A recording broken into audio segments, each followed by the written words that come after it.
Dia kata lagi, dia kata sebenarnya diisyaratkan dengan ilmu itu kepada apa diperintahkan oleh syarak. Kemudian diisyarat dengan yakin kepada kekuatan sabar. Itu yang kita cari dengan yakin tadi, kekuatan bersabar. Bukannya kita tengok mana satu menang. Dengan kesabaran, dengan keyakinan itu kita bersabar. Dengan ilmu tadi, kita ikut apa yang syariat suruh. Itu maksud dia. Wa hadha taqlitun qabihun. Dan ini perbuatan yang dibuat oleh Al-Haddad tadi, dia adalah campur aduk yang buruk.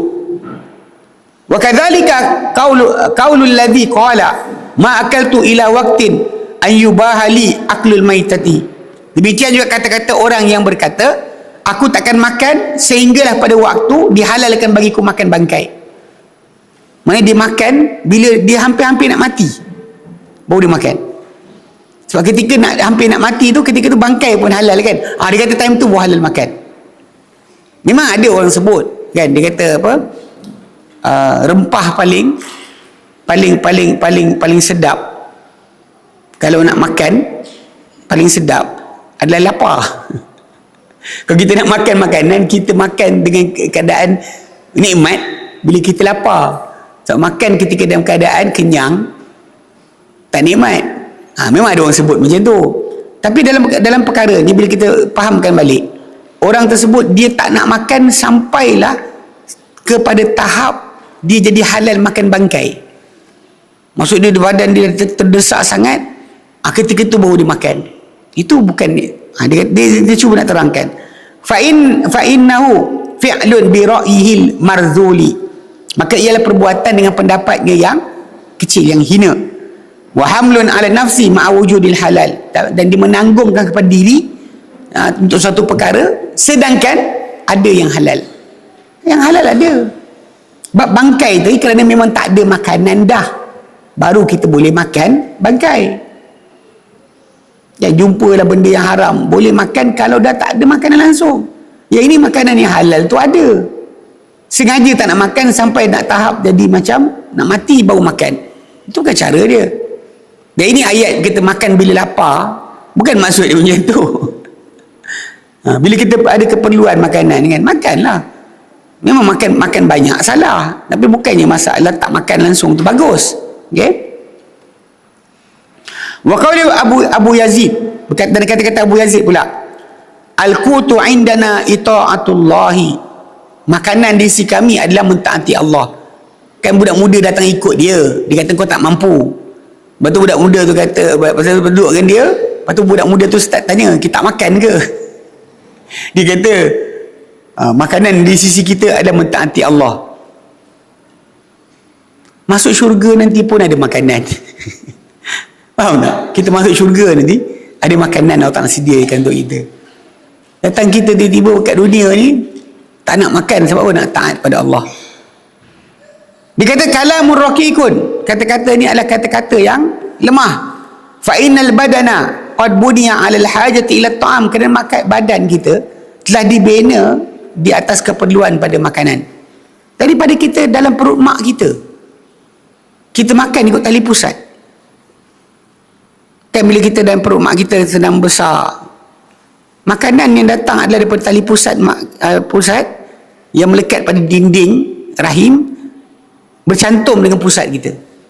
Apa yang kita patut makan atau kita perlukan, badan kita akan ambil daripada darah mak kita. Darah mak kita yang salurkan kalsium lah, protein lah. Lepas tu bila kita lahir keluar, kau tak jadikan badan kita perlu makanan juga, kita menyusu daripada mak kita. Dan berterusan kita kena makan sebab badan kita perlukan kepada makanan tadi untuk hidup. Tak boleh kita kata tanpa makanan. Ini adalah benda yang asas. Masalah berlebihan kita ulang balik, itu tajuk salah.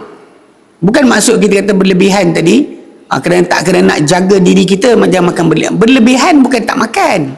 Berlebihan itu melampau dalam makan. Dan perkara ni ada lawak jugalah. Dan saya perasan Syekh Husni Hafizahullah pernah cerita saya. Dia kata orang Cina, tuan-tuan perasan orang Cina, dia tak makan sekali banyak tau. Dia makan sikit, nanti dia makan minum teh pula sikit, lepas tu makan sikit, dia makan banyak. banyak kali. Tapi sikit. Lepas tu dia kata dengan saya, dia kata sebenarnya orang Cina ada kepercayaan. Kepercayaan dia adalah jangan mati lapar. Jangan mati lapar. Untuk pastikan jangan mati lapar, so diorang akan sentiasa makan. Sebelum tidur dia makan, masa sekian dia makan tu banyak. Sebab kalau mati lapar, jadi hantu lapar. Nanti kita datang balik rumah, nanti syek makan. Itu dia orang ada hari hantu tu. Yang hari hantu tu, yang kat sini saya rasa kat Perlis mungkin tak pernah tuan-tuan tengok kot. Belah-belah kat Selangor dulu, dekat Batang Kali, dekat Ulu Yam. Satu pekan tu diorang buat sambutan. Dia panggil hari hantu.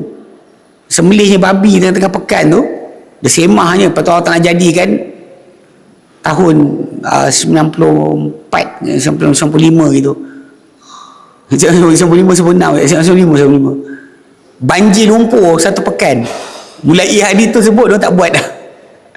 Tak Sami dia dah belajar kot. Kalau tak dulu dia orang semah satu pekan tu dengan darah babi. Sembelih babi kan kononnya nak persembahkan kepada hantu-hantu makan. Tapi bila lepas banjir lumpur tu tak buat dah. Tapi diorang buat hari hantu tu memang sediakan makanan untuk hantu lah. Jangan bagi hantu balik rumah. Dia balik rumah jenuh pula nanti nak bagi makan. jadi maksud dia jadilah kita tak ada kepercayaan itu yang berkenaan dengan kalau mati lapar nanti mati kempunan, nanti tengok tengah malam ke datang rumah, siapa kat dapur, dia balik dah lah, kau tak pergi makan. Bukan, itu tak ada. Islam kita diajar macam tu. Orang meninggal matilah. Tapi tak ada masa yang sama macam kita sebut tadi kan, kita tidak ajar diri kita untuk berlebihan. Bukan maksud dia tak makan langsung ataupun makan kerana kepercayaan tadi, tapi benda ni kena jaga-jaga sikit lah. Sebab badan kita memang dibina untuk apa? Di atas keperluan kepada makanan. Badan kita perlu air.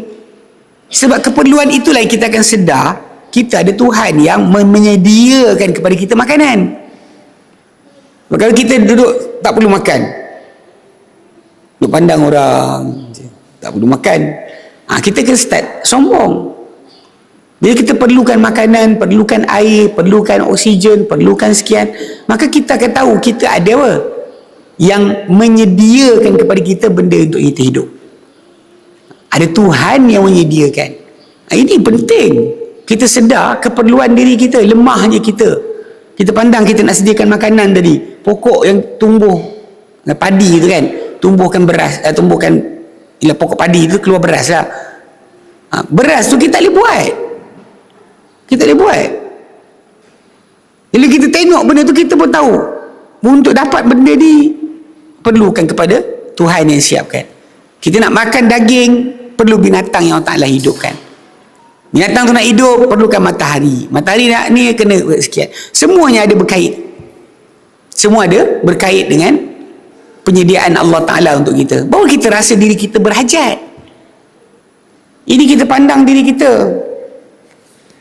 Jadi kaum Ad nanti, kaum Ad dengan Nabi Hud, kaum dia sangat kuat. Dia orang boleh berdiri tak makan di padang pasir tu 2 minggu. Ini mufassirin sebut, ahli tafsir sebut 2 minggu boleh duduk dekat padang pasir tak makan apa pun hidup, kuat. Jadi bila dia orang dapat kekuatan macam tu dan dia orang bangga dengan kekuatan tersebut, diorang kata siapa lagi kuat banding kita? Man asyaddu minna quwwah. Tapi Allah Ta'ala ciptakan mereka lagi kuat. Diorang sombong. Jadi kesombongan tu datang dengan apa? Dengan rasa tak perlu. Kita sekarang bila ada keperluan, kita tahu kita miskin. Kita tahu kita miskin. Kita tahu kita fakir. Ada yang menyediakan. Ini hubungan sebenar bila Allah tak jadikan badan kita perlu makanan dan kita fikir benda berkenaan, akan menjadikan kita tahu kita ni hamba. Kita ada Tuhan yang menjaga dan juga memberikan kepada kita segala keperluan kita. Ini penting. Kehambaan itu akan muncul bila kita tahu kita perlu. Sekarang ni musim apa? Orang Perlis, kemarau. kemarau dah kan, kemarau dah, tapi ada angin. Semalam kemarin pergi dekat Penang, dekat Kedah, panas, angin tak ada. Pergi kat Perlis ni nampak terik matahari tapi angin ada. Tu yang tak perasan kata kemarau tu. Orang luar tak perasan, orang tempatan tahu. Orang luar dia tengok macam okey je kot. Yang petang je angin kuat, pagi tadi angin kuat. Tapi kalau belah-belah Penang, Kedah, matahari je ada, angin tak ada. Terasa sangat. Ini biasalah menjelang Ramadan memang kita akan biasa ada cuaca macam ni. Kalau tuan-tuan perhatikan tiap-tiap tahun je ni, menjelang Ramadan je tiba-tiba kita akan start hadapi cuaca panas dengan dahsyat. Tapi ala kulli hal nak faham kan keperluan kita tadi. Kalau kita tengok macam ni, kita hujan tak ada, benda sekian, orang tempatan tahulah. Jadi macam saya sebut tadi kan, ada hajat, ada keperluan kita kepada Allah Ta'ala siapkan, okay?